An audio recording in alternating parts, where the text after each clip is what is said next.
Good morning and welcome to the second of the new Wednesday Waffles. A few bits and pieces for you, first of all. Sorry that there was no What's on the Rack last week. The delivery not arriving until 3:45 on a Wednesday afternoon left us with vanishingly small amounts of time. Unfortunately, it was a small delivery, so there wasn't a lot to cover. What's on the Rack for this week will be up later today, so keep your eye open for that. And on the subject of things to keep your eyes open for, we are open ourselves this afternoon between 4 p.m. and 6 p.m. Obviously, that's this afternoon if you're watching on Wednesday, the 22nd of July, and also on Saturday between 1 and 5:30. So come and see us. We'd love to see you. Under the stairs at the Everyman Cinema. Don't forget, we as a company are masking up already. It is not compulsory in shops today, but by Saturday, it will be compulsory to wear a mask in the shop. And so I would remind you of that for everyone's protection. Good Lord, even Donald Trump's wearing a mask now. Come on. So that's all of that. Invoices went out yesterday for this week's delivery. Please note the new format. If you get an invoice because you're a standing order customer, if you pay that invoice by sort of lunchtime tomorrow, we will deliver tomorrow. If you don't want to do that and you would rather put your comics up and pay for them, that is no problem. Just ignore the invoice. Any invoice that is not paid by sort of Sunday evening, we will cancel and then reissue a new invoice next week, including all of next week's stuff as well. It's basically a system we're trying out to, first of all, make sure that everyone knows what we're holding for them every week. I'm hoping to eliminate some oversights that have happened in the past. It also just helps you keep a handle on how much you're racking up in terms of cost. Obviously, if there's ever a problem, you ever need an invoice changing, just tell us and we'll sort it. So yeah, there's all of that. Deliveries continue. That's the housekeeping. And now the news. First of all, if you've been following on social media, you will know how excited I was last week when they announced a Usagi Yojimbo animated series. If you've been watching What's on the Racks, well, since I took over Desties, really, you'll know how much I love this book. Yes, it's about a cartoon rabbit, but no, it's not a childish book. It's very sophisticated. It's very deep, actually, as a narrative. It's very deeply rooted in Stan Sakei's obvious love of and knowledge of Japanese history and culture. I love the thing. It's just the artwork is so clean. There'll be some examples in What's on the Rack later today because, as it happens, there are two new Usagi Yojimbo comics out today. There's a nice coincidence.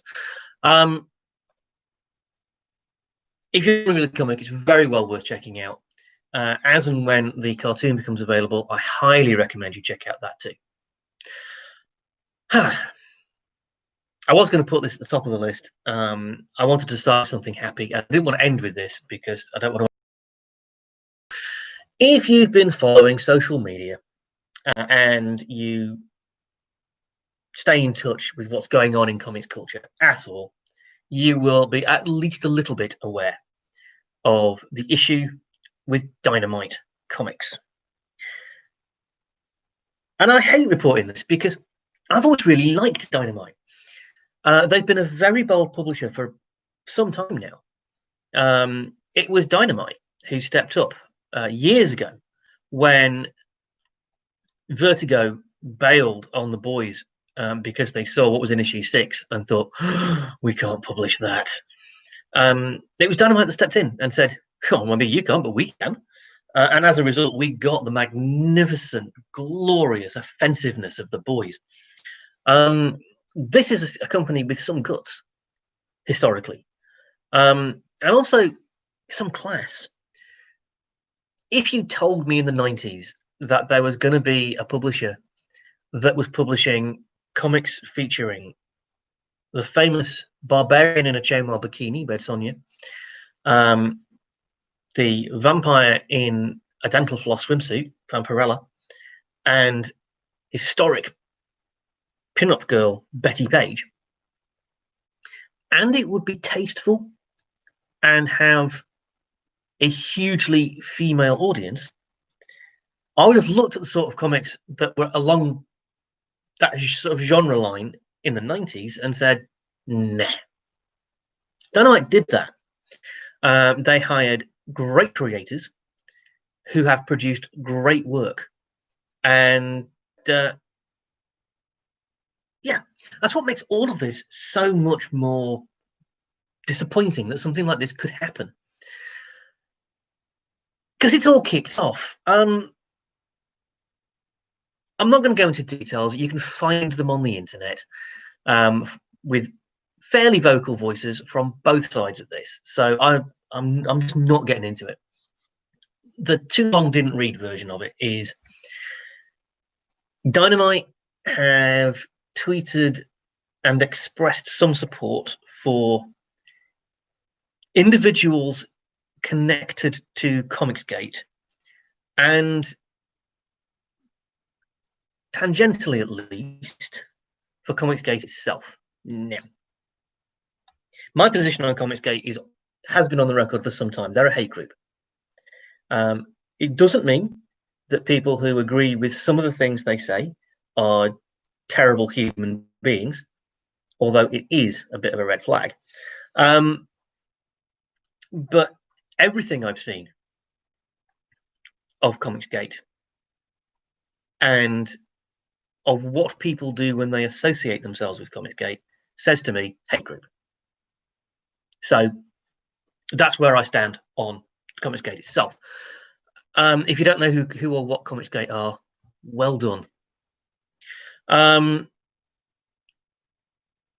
the response to Dynamite's aforementioned support for, if not Comicsgate itself explicitly, at least people in and around Comicsgate and work associated with Comicsgate, has been for a huge chunk of people who are currently working for Dynamite or who have in the past worked for Dynamite, instantly severing all ties with the company as a principled stand. So Gail Simone, who was there right at the start writing Red Sonja, whose work on Red Sonja can easily be argued was one of the foundations on which Dynamite's early success was based.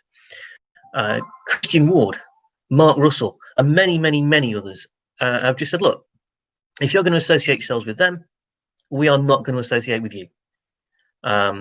We cannot be associated. We cannot have our work or our brand associated with anybody who associates themselves with Comicsgate. It's a big stand, and it, honestly, for professional gigging freelance writers and artists walking away from work, and a couple of them actually have.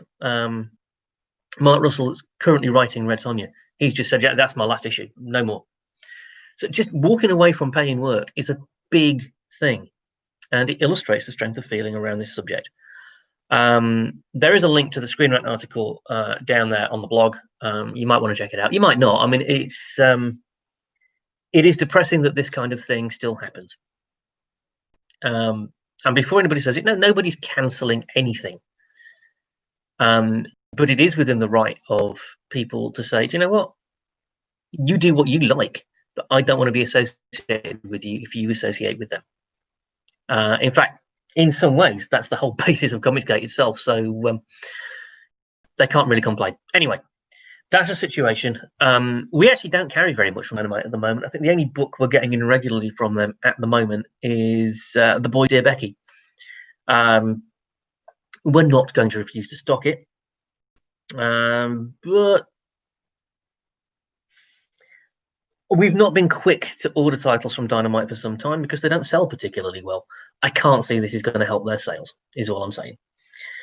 Now, happier news, much happier news if you're me.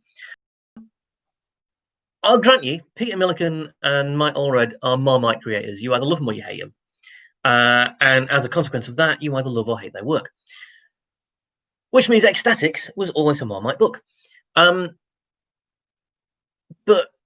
when Milligan and Allred took over X-Force back in, what was it, the early 2000s? It became the only X book I ever bought. And when it mutated into X-Statix, I loved it. It's the only X book I own every issue of. I love X-Statix. It was great. Then it was cancelled and it disappeared, and it came back as a one-shot last year with the promise that a new spin-off series called Excellent, which I think might be one of the very few words that you can start with an X that they haven't used already. So well done for Mike. I was thrilled. And then tumbleweeds, nothing. Somebody asked Pete Milligan about it on Twitter in the middle of last week, and he's come back and confirmed that, yeah, no, that's definitely happening. No clues to when yet, but at least it's coming. And finally, oh no, not quite and finally. I should have made this the and finally article, but I didn't. You can do all the whoa, dude, most excellent gags, and I may have done that in the written version of this, that you like. But exciting news. Keanu Reeves is to write comics, or at least he's to co-write comics. He's not the only writer on the book, but still, Keanu Reeves.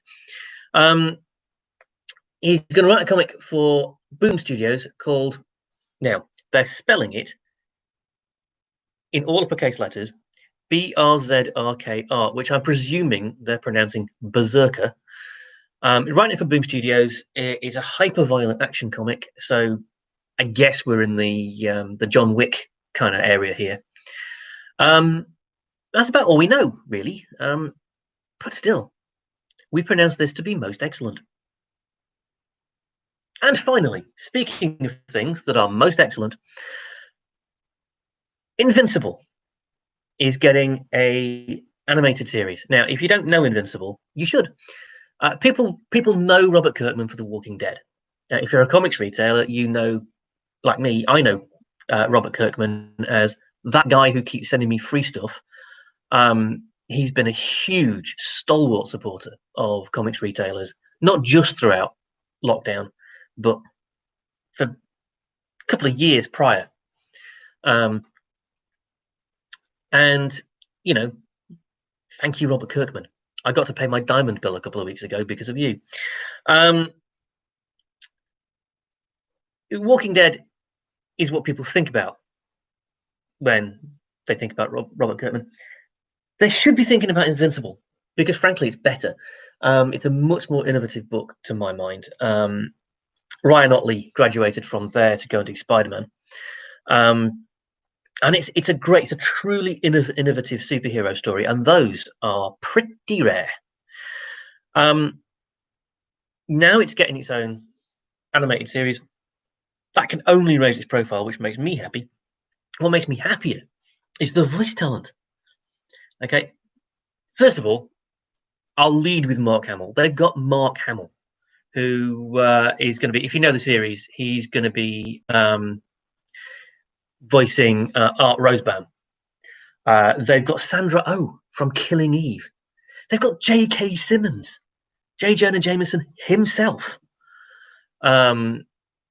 Sandra Oh is voicing Debbie Grayson, if you know the book. J.K. Simmons is Nolan Grayson. The main character voice, Mark Grayson / Invincible, is Stephen Yeun from The Walking Dead. They've got Jason, I always get his name wrong, Mantzoukas, I think is how you pronounce that. He's Rex Sloan or Rex Splode. You'll know him from Brooklyn Nine-Nine and as Janet's boyfriend from The Good Place. It's just a screed of unbelievably talented people bringing voices to these characters. And we are here for that. So, that's about it for this week. As I said at the top, don't forget, we are open this afternoon, Wednesday, the 22nd of July, from 4 o'clock until 6, and we're back Saturday afternoon between 1 and 5:30. We hope to see you then. If we don't, we might see you back here in a little bit, what's on the rack, and if we don't see you then, we'll see you here. Same time, same web browser, for the next Wednesday Waffle. Until then, be kind to yourself, be kind to everybody else, and above all else, love comics. We'll see you soon. You take care, guys.